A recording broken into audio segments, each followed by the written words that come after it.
Hi, and welcome to another episode of Designing Cities for All, our 2-year research and activity program, in which we take a deep dive in designing products, spaces, and systems for all. In earlier episodes, we've seen that design is everywhere and everything around us is designed, and therefore we can also redesign it. We've also seen that there are flaws in these designs because what we tend to do in this world is design for the middle and forgot about the margins. Last week, we talked about designing from inclusivity when it comes to products and services. And today we're going to talk about spaces. How can we create spaces that are both inclusive and safe for everyone?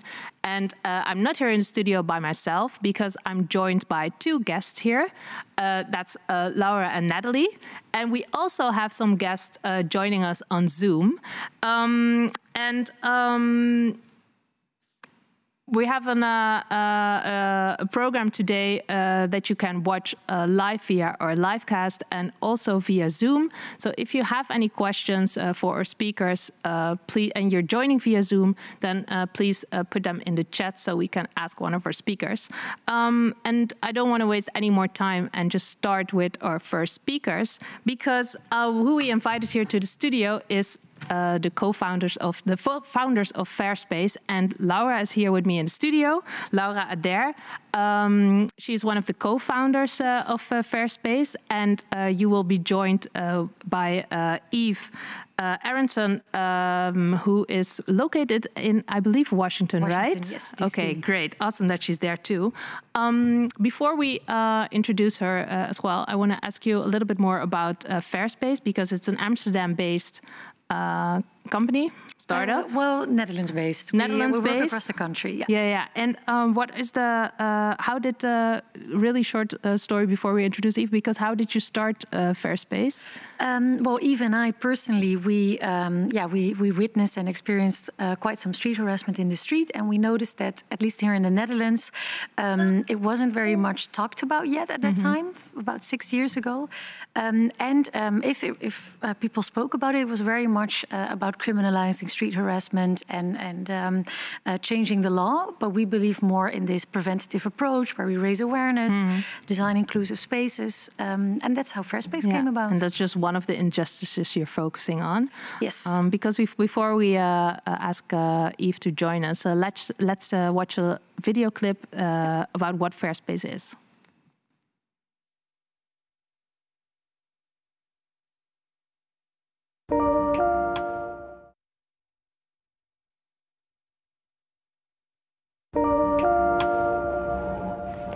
Imagine a world where everyone, no matter who they are or where they're from, can move through public spaces freely and with confidence, without changing their routes to work, worrying about what they are wearing, or who they are with. Imagine a world where the people around you aren't just silent observers, but are active in keeping spaces free and fair, not just for themselves, but for everyone. And who learn early on about important topics like equality, diversity, and consent. Imagine if you didn't have to imagine this at all, but that it is happening right now. Fairspace uses powerful tools like education and public awareness campaigns to empower women, girls, LGBTQI communities, and people of colour to reclaim public space. At the same time, we see how important it is to teach communities to do their part as allies and active bystanders. Yes, thanks. Eve, are you there? Eve Aronson, human-centered designer and co-founder of Fairspace. Yes, I am here. Hi, how are you doing? Hi. Great, thank you for having me. Of course. Well, if I invite one, we have to invite the other one too. So yeah, it's great that we can connect you in this way again. Eve, Laura already gave a little bit of an introduction here, and she, in the video, was mentioned that you focus on much more target groups than just women that are facing street harassment. Can you elaborate a little bit on that more? Sure. So for us, our work is really around building inclusive public spaces for everyone. So regardless of sex, gender, sexual orientation, race, cultural background, ability. So for us, in order to create truly inclusive public spaces that are accessible to everyone, we have to underline what everyone actually is. And that includes not only the people that might be most visible, but those who might not often be involved in the conversations. Yeah, it's actually give voice to also the people whose needs are often ignored, in this case, in public space. Yeah, exactly. Can you give some examples of that? So a lot of our work centers around women and LGBTQI communities. Right now in Amsterdam, we're actually working on a project together with Black women to understand what those communities would need to be able to create safer public spaces in Amsterdam specifically. And so we know that Amsterdam is a city that prides itself on creating safe public spaces, but in order to do that, they need to involve everyone in the conversation. And so we're partnering with a studio called Studio In Between there in Amsterdam, actually, to be able to amplify and elevate voices of Black women to share their experiences of what street harassment means to them, so that when we talk about policies in that city, we can think about everyone's experiences. Mm-hmm. Yeah, you involve a lot of partners too, and you already talked about policies a lot. One of the things that you're focusing on is education and awareness. Maybe Laura, you can share a little bit about how you do that? Yeah, so one important pillar of our work is what we call bystander intervention. And what we do through bystander intervention is basically involve everyone in making public space safer. So it's not just a problem of somebody who's a victim of harassment or somebody who's a perpetrator, but everyone who has access to that public space has a responsibility to keep that space safe. So we give workshops, training. Yeah, because if we don't all feel safe, then no one feels safe. Yeah, and also everyone can be a witness or a bystander at some point of something inappropriate happening. So we give everyone the tools, very practical tools, to keep another person safe, but also to keep themselves safe in that situation. And what we hope to achieve is that in a couple of years, everyone in the Netherlands is trained in bystander intervention, so that we can share this responsibility. Can you give an example of something that you might not be aware of because of your own bias? One example could be that maybe you're a man in public transport and you see something happening. A group of guys is harassing or engaging with two women, maybe two women who are in a relationship together. And you see that something's happening. You see that maybe something's off, but you don't know what to do. And then in this training, you learn how you can maybe just by being that man, having that privilege of being a man in public space, positioning yourself between the two women and the group of guys. You don't have to say anything, you don't have to pick a fight or an argument, but you can de-escalate that situation and make sure that the inappropriate behavior stops. And maybe also recognizing that you are the one that is not facing these but you can, the consequences you still have of something these. that there's something that you can do. Exactly. Okay. When creating these projects and also trainings, etc., you use a lot of co-creation. Can you explain a little bit how you do that, Eve? Because co-creation is always, sometimes it's just this box that needs to be like checked as in, okay, we involved people. For example, okay, I'm not part of the LGBTQI community, but we have asked some questions, and yes, but co-creation, like 100% co-creation, is something different, right?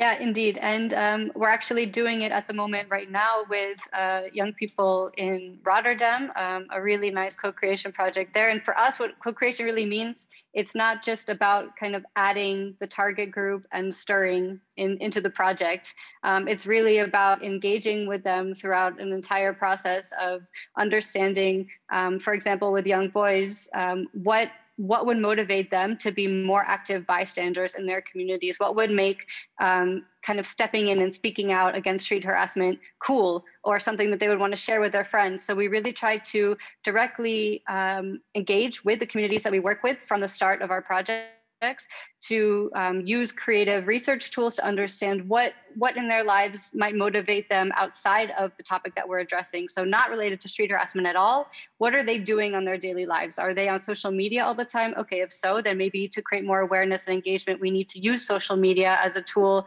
to be able to send messages of, hey, it's not cool to harass women in this community. And so that's what we're trying to do in Rotterdam right now, where we're working together with them in this kind of research phase and then going to eventually design a communication campaign around that. Awesome. So that is something you're working on right now, right? Yes. Can you give another example of a project that you've worked on in Rotterdam or maybe in Amsterdam? Maybe you can answer that question, Laura. Well, at the moment, we also started a project, Yves just mentioned it in the introduction, with Black women in Amsterdam. And that's actually the result of feedback that we received in one of our workshops, that we were a bit narrow in our definition of street harassment, whereas feeling safe in public space can be much broader than just whether or not you're being harassed. And so it's different nuances. Exactly. And then together with a representative of that organization, we designed this project where, together with Black women in Amsterdam, we're really going to identify, okay, what besides that narrow definition of street harassment makes people feel included or safe or seen, and how can we use their ideas to create those solutions. Another design tool that you use to give voice to the stories that are often missed is urban acupuncture. I have read that a few times in your blog, and it was a word that I haven't read before. Can one of you explain a little bit what that is? Sure, I can start, and then maybe Laura, you can piggyback. Sure. So to us, what urban acupuncture is really about, it's like regular acupuncture that you would think of it. It's creating these pinpointed, targeted interventions within communities, where the goal is by kind of targeting a specific problem or challenge in a community, we can create a ripple effect of positive impact from the work that we do. So on a kind of social level, that means working with a community of young people where maybe street harassment is a problem or it's identified to us as a problem. So we go and we work with the communities there, and we understand, okay, why is this a problem? Is it a problem? What can we do to solve it? And in that way, we not only create kind of a mini community of change makers, but that kind of ripples into the rest of the community, and it ends up creating a safer, more inclusive environment for everyone. Because stories are shared, but also what you mentioned is a really important one, I guess, is it actually a problem? Not to just like design a solution for something that isn't really a problem. Yeah, and that's what we're doing in Rotterdam now. So we just explained the project, but we're going to be very specific in where we do the project. So it's not all around the city, but it's 3 neighborhoods in Rotterdam, where we found out that through an earlier research by the university there, that there were problems of harassment there. But we don't enter the project with the youth like, okay, we're going to solve street harassment here. We're going to identify, okay, how do you communicate with each other? How do you engage with each other? And is this flirting, or is this maybe another form of communication? So we're not talking about perpetrators and victims, but more about how do we want to engage with each other in public space. Yeah, and language is also a really important one in this one. Yeah. Okay. I will get back to you in a second, but I want to introduce some few other speakers, and then we're going to have like a joint conversation as well, because I think this next guest can relate to a few of the topics that we just addressed at the table already. I saw her nodding a lot throughout what you were mentioning. Our next guest is Natalie Dixon, founder and cultural insights director at Effect Lab, and co-creator together with Clausine van der Zandschulp of the Good Neighbors project. Indeed. Right? Indeed. Natalie, welcome to our studio. Thanks, Dunphy. Maybe you can give a short introduction because we have an awesome video too. Yes. But maybe you can give a short introduction what Good Neighbors is and how it started. Yes, so the video is also quite a nice introduction, very vibrant, provocative video. And at the heart of that is our own research over the last 7 years into what we've seen is a rising culture of intimate surveillance in neighborhoods. And this is not only in Amsterdam, where we're based. Affect Lab is based here in Amsterdam. Yeah, because the topic you're focusing on is gender, race, and belonging through the lens of technology. Yeah, exactly. And we've noticed globally, so from any kind of borough in New York to a neighborhood in Johannesburg, a neighborhood in Brazil, or even in Amsterdam, that there's an emergent surveillance culture that is really intimate. It's when people watch each other and who's on the streets in their space through technology. And that kind of technology can seem really benign, like a WhatsApp group where people join and then talk about who's in the street. It could be something like a doorbell camera, which is kind of smart and detects movement outside. It can be a Tesla cam, which is actually always on, even when the car is parked. It watches people coming past. And various other Silicon Valley companies have also introduced their own platforms. So Nextdoor is a very popular one. And Neighbors, which Facebook just launched last week. So what you see is a range of technological tools that people have at their disposal to watch their neighborhoods. Yeah. And while, being able to, maybe police your neighborhood can be seen as a good thing, a safe, vigilant thing, it also has a darker side. And this is what really triggered our interest. So with any kind of technology, it always amplifies the best and worst parts of human behavior. But what is also happening through technology in neighborhoods? Yeah, because technology is also an extra layer, right? You have the built environment, you have like social structures, and then you also have what technology is doing and enforcing these things. Indeed, yeah. And what Laura said as well about claiming space, I think certain groups land up claiming space through technology and configure their space. So some people land up not belonging to those spaces, and other people then claim that space for themselves. And this happens in WhatsApp groups where people negotiate who's the stranger and who is not a stranger. So this is a very important site of negotiation for various people, and also it means something for how we live together. So that we're being watched all the time is not okay. And that Silicon Valley commoditizes our trust is also not okay. So we're asking people in a very humorous, fun, creative way to reflect on this emergent surveillance culture. And that's what you're going to see in the video. Because Good Neighbors is a multi-layered project. It's a research project, we can call it a documentary, but it's also a little bit of real-life theater. Right? Yeah, it's really fun. Because you launched at the end of last year at York Mediale. Indeed, the video we're going to show, and that's maybe interesting to watch first, is a recording of how do you call it? Play? It's a live performance. A live performance that you. Maybe we should just watch it, and then it makes it a lot clearer. Let's watch the video. That.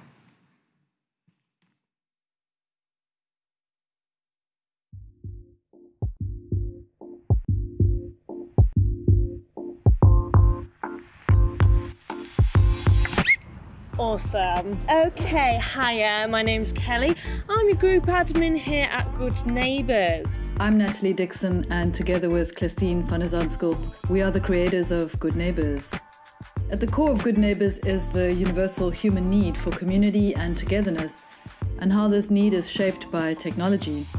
We made Good Neighbors because we feel very deeply about the social profiling and other forms of exclusion that we witnessed in neighbourhood watch groups. So the safest way to walk around here, don't get hit by a bus. Unless you want to stick around here and rave. Hey, are you taking a picture?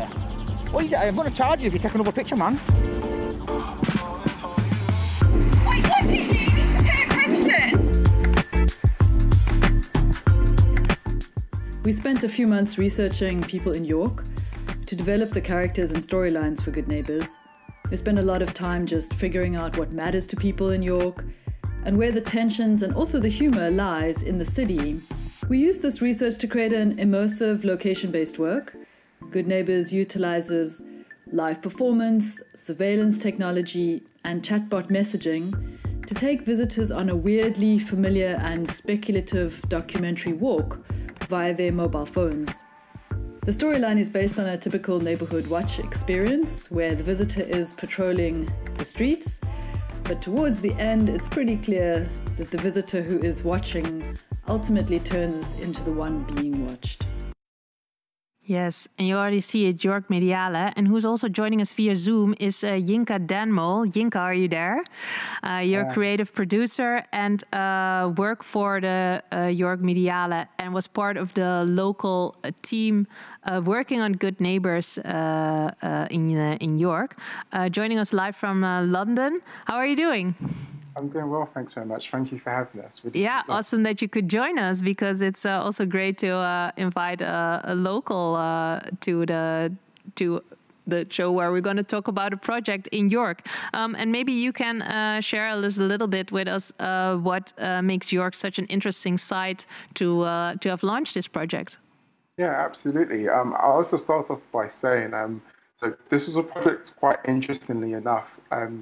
We were exploring with Natalie and Classine just before the pandemic hit. And then soon after the pandemic hit, it became even more of a critical for us conversation to be having, because we saw in places like York, the rise in community WhatsApp groups where people would, self-organize their community to support each other, mostly through the pandemic. And so we felt it was a really interesting conversation to be having about the role of technology in community making and what that meant and looked like.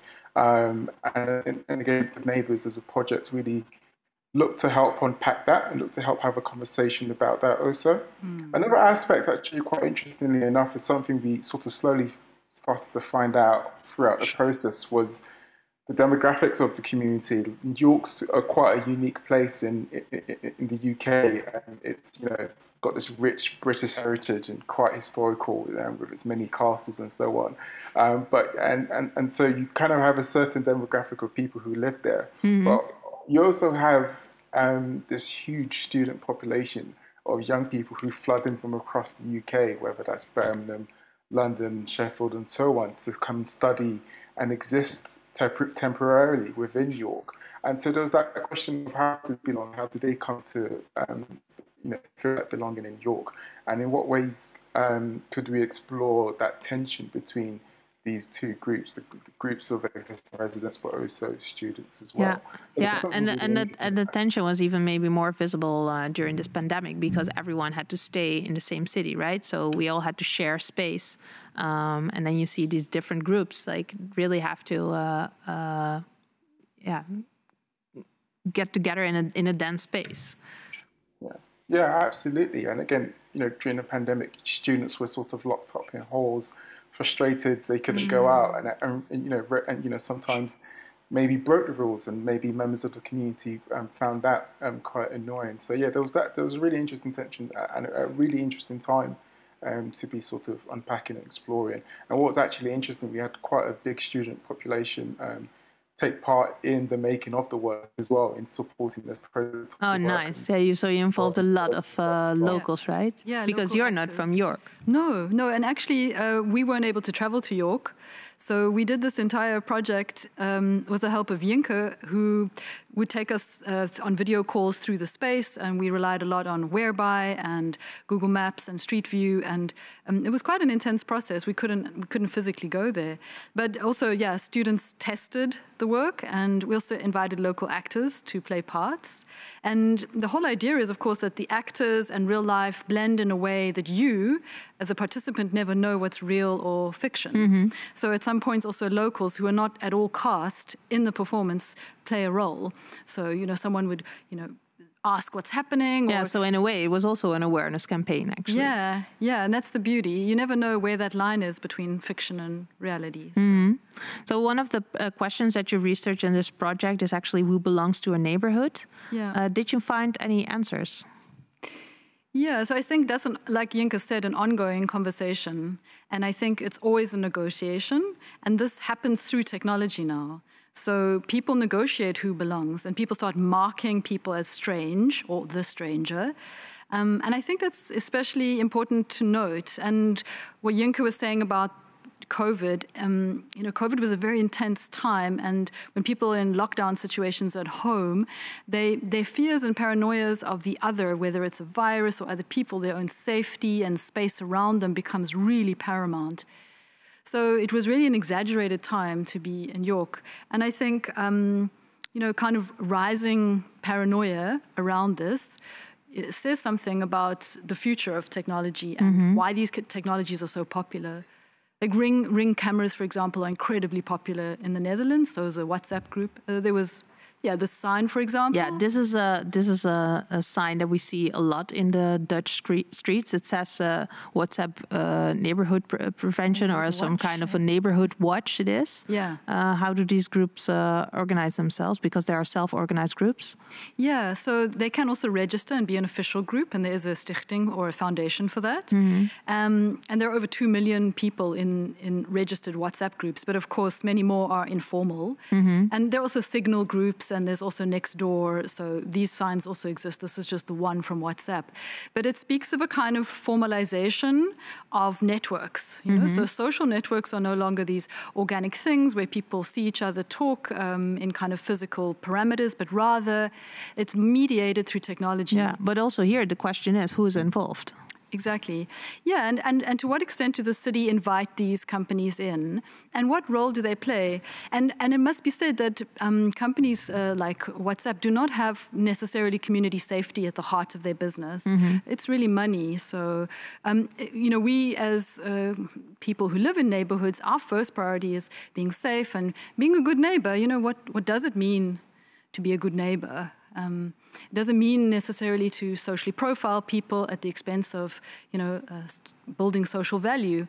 I think that's at the heart of this project, just to kind of create that awareness and reflection on these small dynamics that happen in these groups and these platforms. Yeah. How can you use technology to for the good, to create a sense of belonging? Of course, because we are sometimes like, oh, technology, and we must be aware of it, but we can also, once we know, we can put it in there to actually, I won't say erase equality, let's hope so, but at least make it better. Yeah, so that's... And maybe Yinka can that's the golden elaborate question, on that too. But yeah, I think to be able to transform networks that are run from WhatsApp or Nextdoor into networks of trust rather than networks of paranoia and fear is a very magical, incredibly utopian idea, but it's one worth striving for. So how we can make small changes to configure that is something we're trying to work out in this project. So through performance and creativity and playful technology, and also by involving people in the neighborhood, you can create these narratives.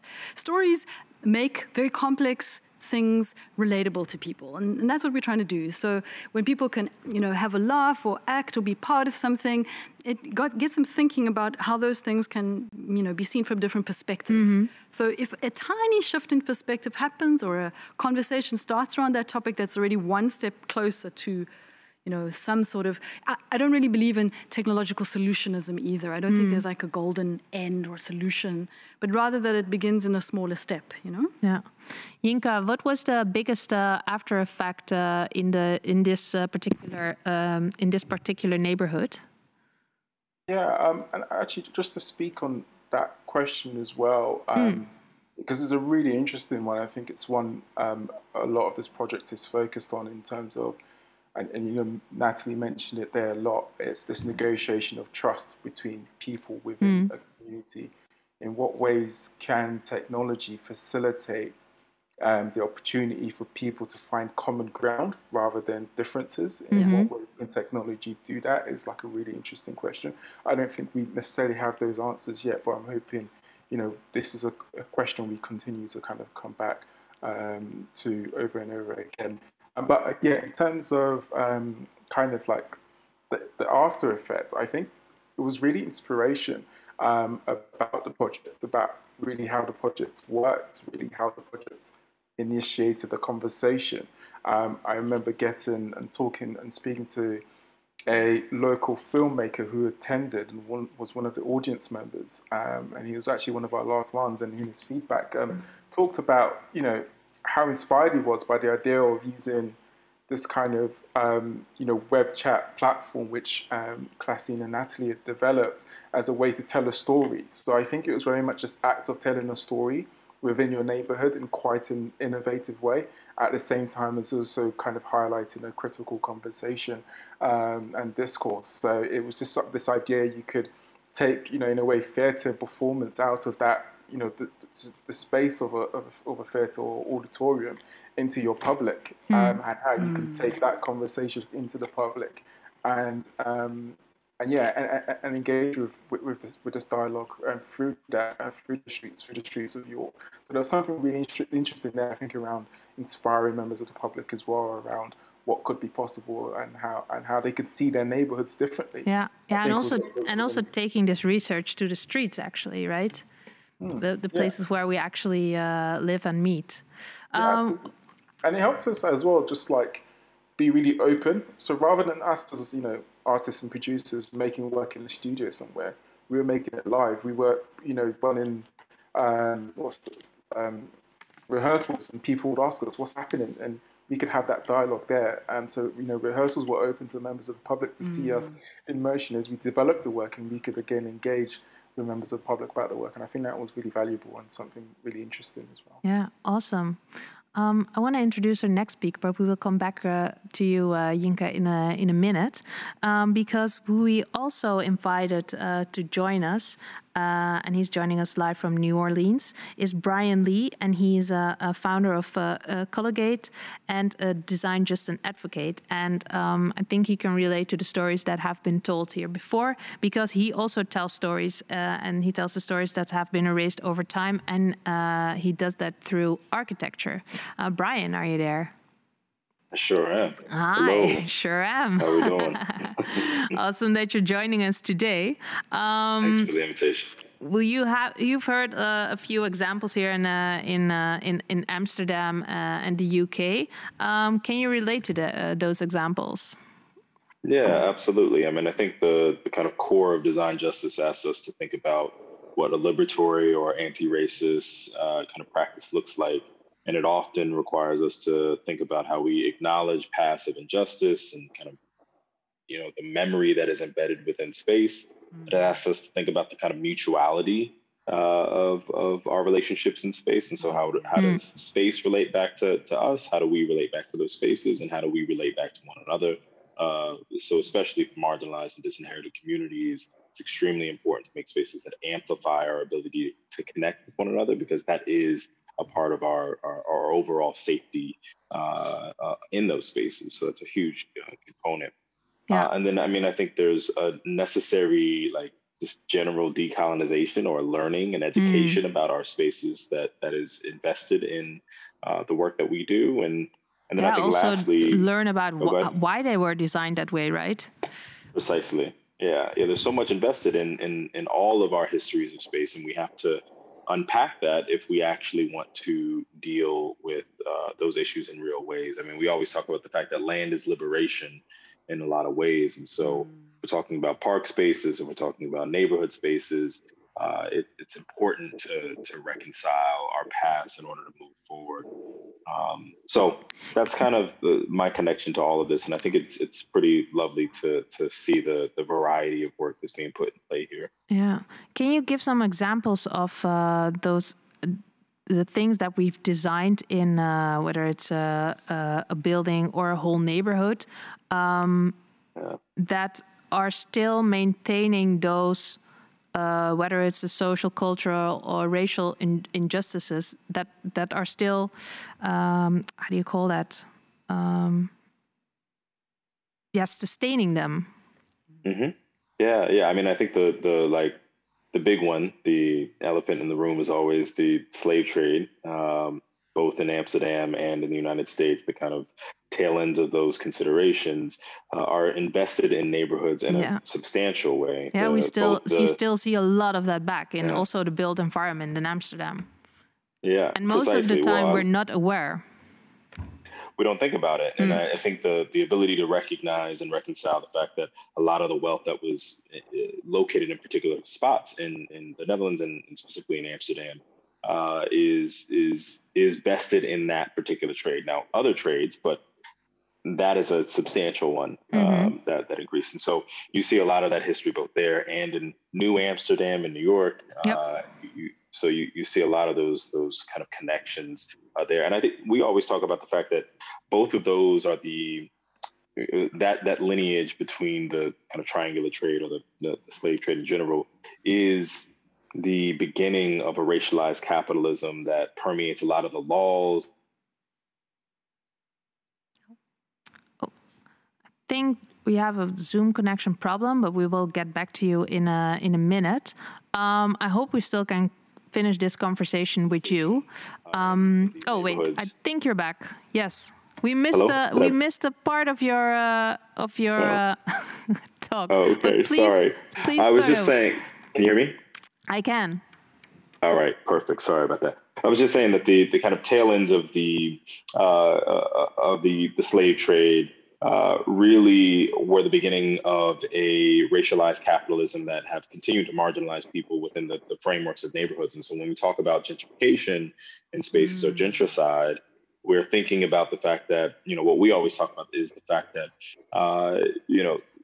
gentricide is essentially the death of individuals scaled up to the scale of a neighborhood. So the things that you see in individuals, you often see at the scale of neighborhoods. So if there is low educational kind of attainment, you often have poor relationships to schools. If we have low food and health kind of considerations, low access to those things. And so neighborhoods are absolutely the kind of contingent piece that helps us understand the health of our cities and the health of ourselves in large part. So, I think all of those things kind of are interrelated in the conversations that we've already had thus far. Yeah, and also how it makes that inequality is more institutionalized, right? That it's like became a part of our system. So that's why it's probably also so hard to change. I think it didn't become. I mean, the thing is, like, it didn't become part of our system. It is our system. It was always our system, and so I think our story has to be one in which we recognize that we place these things into the system from its beginning. And so you're absolutely right. It's almost inextricable in some ways, and so we just got to figure out whether or not we're looking at genomic changes to a system or somatic changes to a system. Yeah. Are we working on the edges, or are we changing things at the core? Yeah, and using design to fight these inequalities is part of your mission with your design studio. Can you elaborate a little bit on the mission of Colligate and how you do that? Yeah. So our base mission is to consider design justice in all of our work, and so design justice calls on us to envision a anti-racist or liberatory spaces of racial, social, and cultural justice, both through the process and outcomes of design. What we mean by that is that, radical just means that we actually have to get to the absolute root of a particular issue in order to make any progress. When we say process and outcomes, it means that we can't just make pretty buildings or pretty spaces. We actually have to have a process that involves community, and not just in a superficial manner, but that inherently involves community in those outcomes. Yeah, what does and we have to be okay with that. How does that process look like? So there's a couple ways that we do this. One is that we have a program called Community Design Advocates. And so community design advocates are people who are invested in the well-being of neighborhoods and the physical environment, who are activists, organizers, people who have been in communities trying to serve the purpose of better neighborhoods for a long time. And they become a part of the design team. And so as a part of the design team, they actually get to support directly those aspects. And we get to organize more and more people. I mean, we ask people all the time, what better way to organize people than the kind of massive or the largesse of building parks and building buildings. That's beautiful. So everyone becomes a designer. Everyone becomes a designer, and you make sure that they are part of their voices, not just superficially in the process, but it's ingrained into the document sets, it's ingrained into the process in real ways. That's great. I want to involve you in this conversation as well. But before we do that, I want to show a short clip because we not only want to have this conversation in the studio or at home with people watching, but we also hit the streets, and we do that every week. We have an awesome team of interns that hit the street with questions, and we also gave them one question to ask some passenger bys. So our intern, or Designing Cities for All intern, Jonathan, he hit the streets of Amsterdam to ask people what a safe and inclusive space looks like for them. And I want to show you what they answered.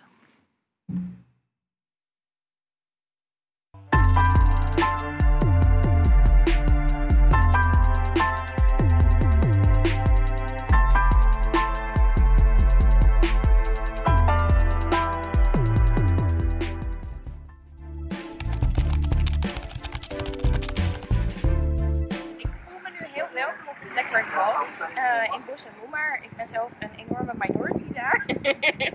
Maar ik vind het heel leuk. Ik hou echt van die markt en van de markt daar en tussen alle vrouwen met een hoofddoekje winkelen. Ik vind het soms lastig om die connectie daarmee te maken. Ik heb zelf geen kinderen. Zie ze daarmee niet bijvoorbeeld op school of op een schoolplein. Waardoor ik het eigenlijk geen vriendschappen opbouw met de vrouwen eigenlijk uit mijn buurt. En dat vind ik soms wel jammer. I haven't experienced anything explicit, but I'm from Turkey, so like I saw people's reactions towards me change when I talk about my nationality, or I don't know, their behaviors change. But as I said, nothing explicit, but it's a feeling that they start to put some barriers between, or they treat you differently. Ik voel me wel welkom. Ja, ik voel me overal welkom. Ja. Maar ik bedoel, als ik heb wel eens bijvoorbeeld dat ik in een parkeergarage loop, toentertijd in de Bijlmer. Ik kan me wel welkom voelen, maar ik voel me wel geïntimideerd. Omdat het wel een mannenwereld is die in die parkeergarages ophouden. En daar ben ik niet van gecharmeerd. Nee, dat niet. Nee. Ik heb me altijd wel welkom gevoeld. Maar ik heb wel gehad dat vrouwelijke partners zich niet welkom voelden. Of onveilig vooral voelden in bepaalde buurten. Als ze alleen over straat moesten 's nachts. People need to be informed. Like, people fear what they don't know. Mostly, and once they don't know something, the prejudices come into the action. So that's the problem. So if people were more informed about like what people go through, or why am I here? What am I doing here? Am I one of them or not?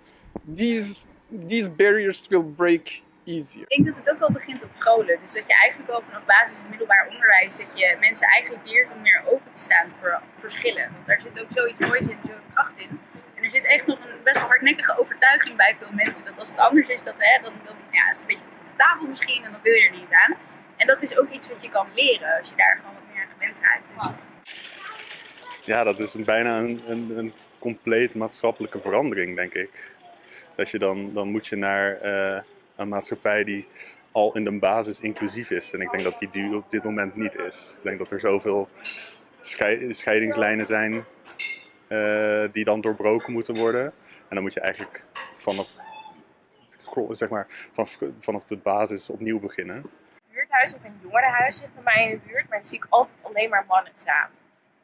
Alleen maar mannen. En dan denk ik van ja, ik weet niet of er ook dat soort plekken voor vrouwen zijn. Waar je ook gewoon kan chillen of leuke hobby's kan doen. En ik zie daar niet waar ik die stap kan nemen. Buurt creëren kan niet, want ik kan het wel leuk vinden en jij bijvoorbeeld niet, zeg maar. Je kan niet het perfecte buurt creëren.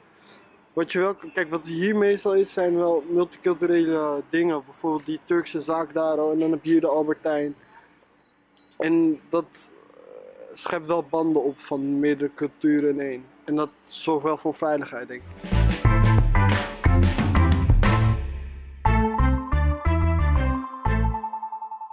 Yes, I don't think we can create the perfect neighborhood, said one of the people in this video. Laura and Natalie, did you recognize things that were said? Yeah, a lot actually. What actually was most important, I think, is what one of the men before said, that creating a welcoming and inclusive space is actually something that is a societal change. So we focus on a safe space. Brian talked about decolonizing public space, and we have to look at space from a lot of different angles and really work towards this societal change. It's not something that we can do overnight. It's really a structural commitment that we're making here. We talked about co-creation and a more bottom-up approach, but we also need, on a more strategic level, we need to think this through and change things. Maybe one of the speakers via Zoom can elaborate a little bit on that more. What is needed to come to that societal change?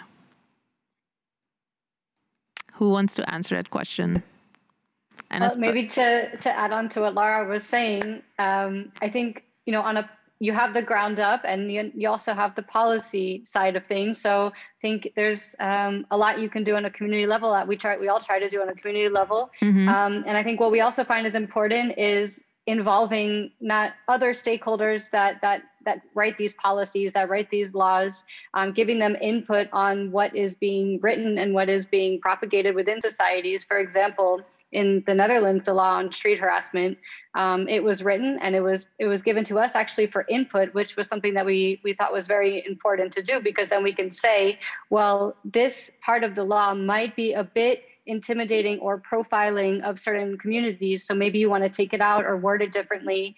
And don't forget education, and don't forget. So you start to really almost co-design the laws that have existed and are perpetuating a lot of these inequalities. And I think for that to also include policies in this discussion is important. Anyone wants to react on that?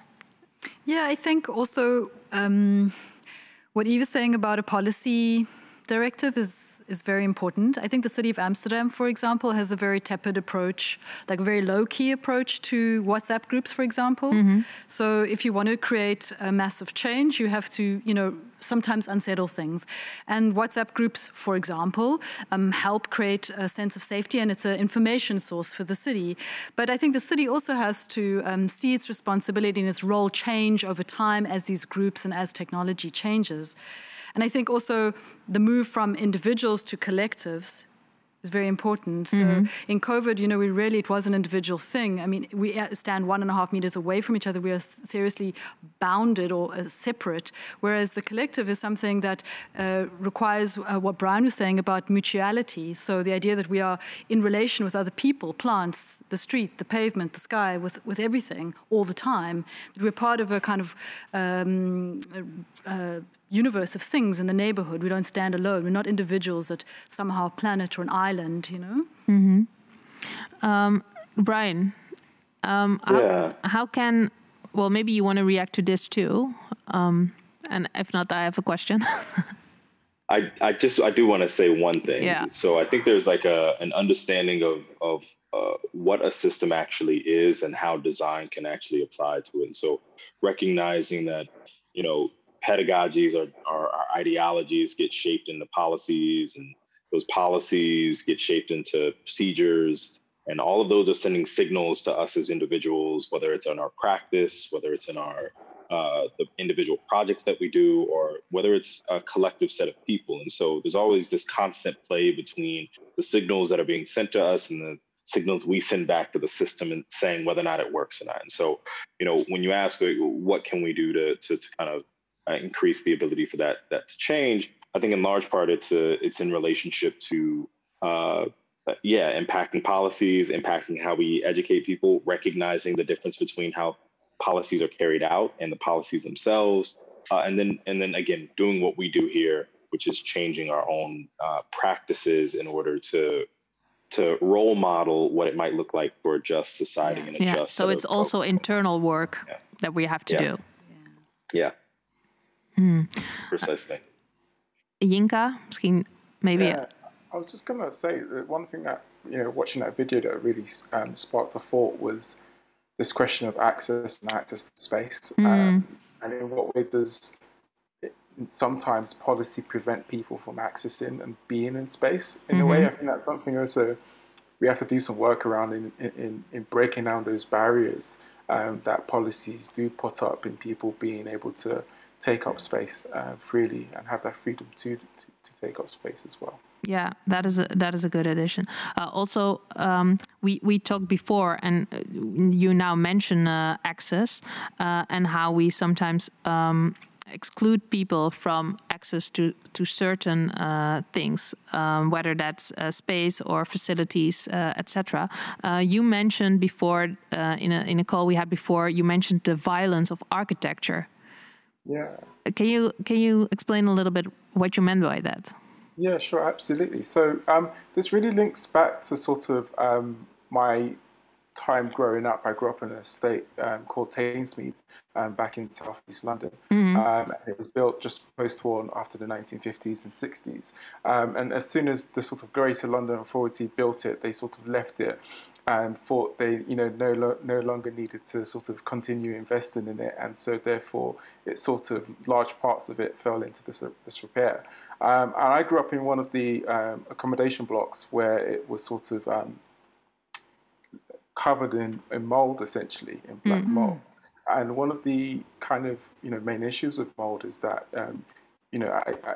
people who are exposed to it at a young age are higher risk of kind of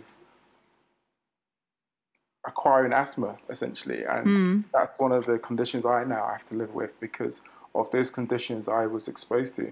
And so I'm really interested in sort of the architecture in our bodies and how some of these silent sort of disturbances that kind of play through and act upon our bodies kind of occur that aren't necessarily visible. So obviously, there's some visible ways in which architecture in our cities might disturb those who are most vulnerable, but there's also some of the silent ways I'm really interested in. How do we highlight that and how do we put that at the forefront as well? So this is kind of what I mean by the sort of the silent violence of architecture and architectural spaces to people who are most vulnerable in society because of poorly and inadequately designed housing conditions as well. Yeah, I think both Brian and Eve want to comment on that. I saw fingers raising. Who wants to go first? Are you? No, are you, Eve? Okay. So polite. Yeah, I would just because it sparked an example what Yinka was saying. So last year, the year before, I think the year before COVID, I did a walk in the NDSM part of Amsterdam. So before it was redeveloped, and right now there's lots of tall buildings, and you wouldn't recognize it from what it was 2 years ago. It used to be a harbor. Later on, it was a site where people lived there, but now it's really like.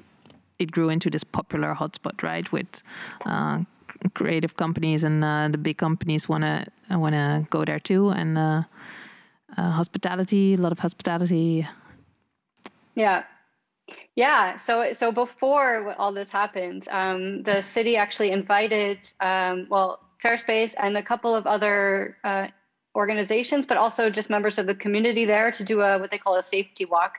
So we walked all around the NDSM area and were asked to sort of identify points where we didn't feel safe or we felt uncomfortable. And it was really also interesting, and I also hoped a bit confronting to see the number of spaces that were being pointed out by people coming from different identities or different intersections. So some people were saying, well, as a woman, I feel very uncomfortable on this bridge because there's no lighting. There's only one access in and out point. Other people are saying, well, I don't feel comfortable in this area because of this and that. So it was just, I think these kinds of community-led initiatives are very important to also point out these either violent or silent architectural challenges that we have in cities. And they're crucial to be able to kind of build and rebuild or regenerate areas that can be truly inclusive. Yeah.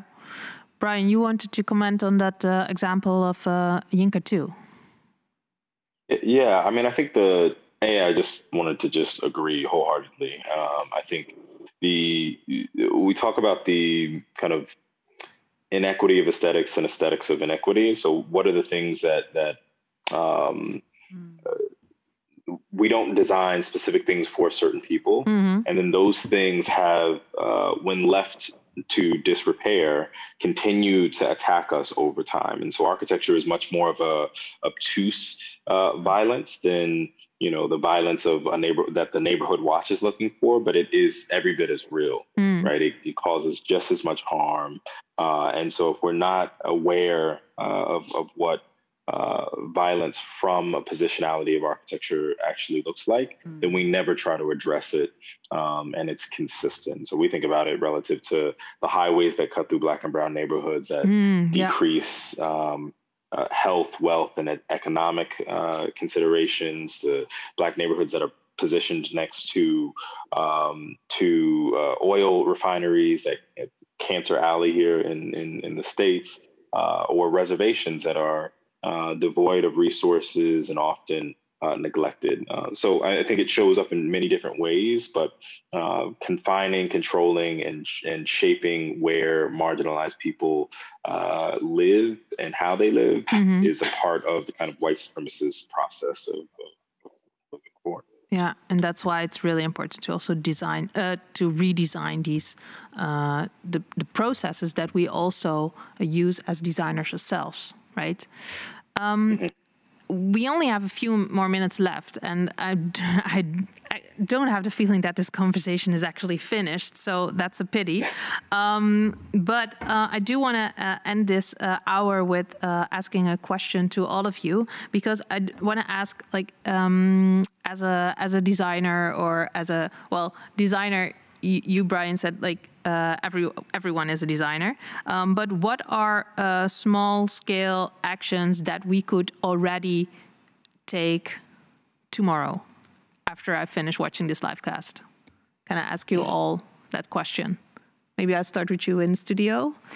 Yeah, I always think the smallest, tiniest gestures can make huge impacts and difference in neighborhoods.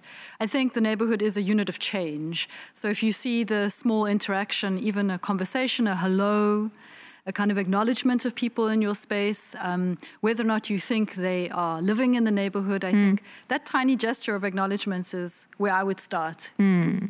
Yinka? Good question. I was just in the thought there. I mean, my always response to questions like that is, how do we all collectively become, or how can we ask more questions and be more curious about those relationships between us, our neighbors, and how do we interrogate that more? I'm always quite interested in us as a society asking more questions and going away to kind of probe a bit more on these sort of issues.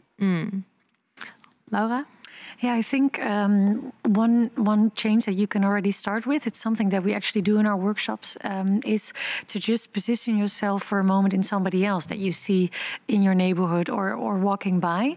To just be aware of, just because you feel safe or you feel welcome or you feel included, doesn't mean that everyone else around you feels the same way. And just being aware of those different experiences. It's a first step into making spaces more inclusive. Yeah, we all experience space differently. Eve?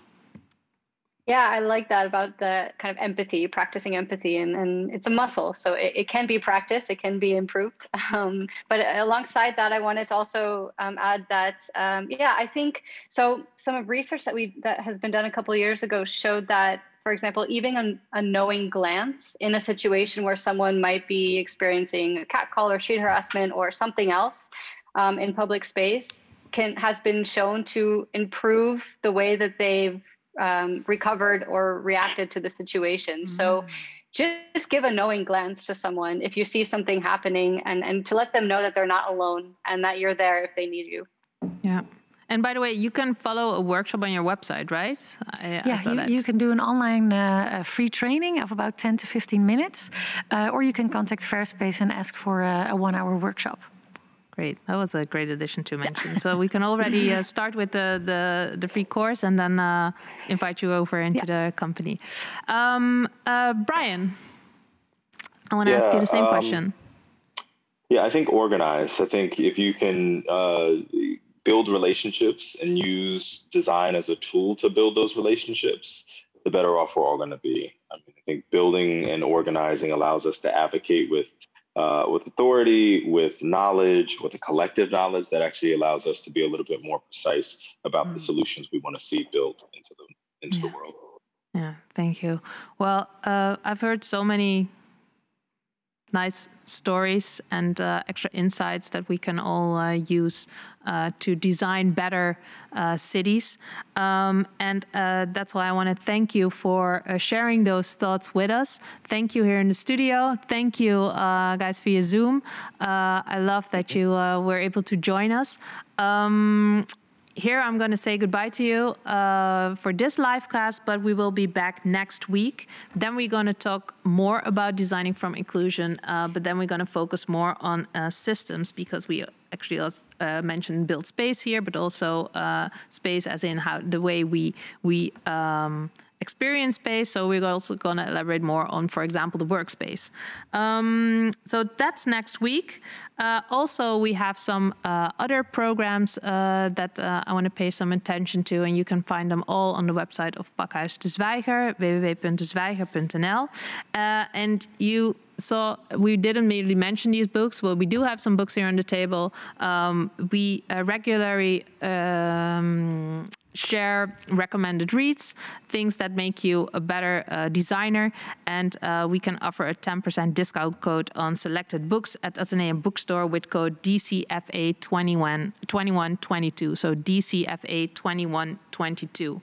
And if you want to know more about designing cities and designing cities for all, actually, is you can go to our website as well. That is dezwijger.nl/DCFA, and there you can find more information about this live cast and all the previous live casts.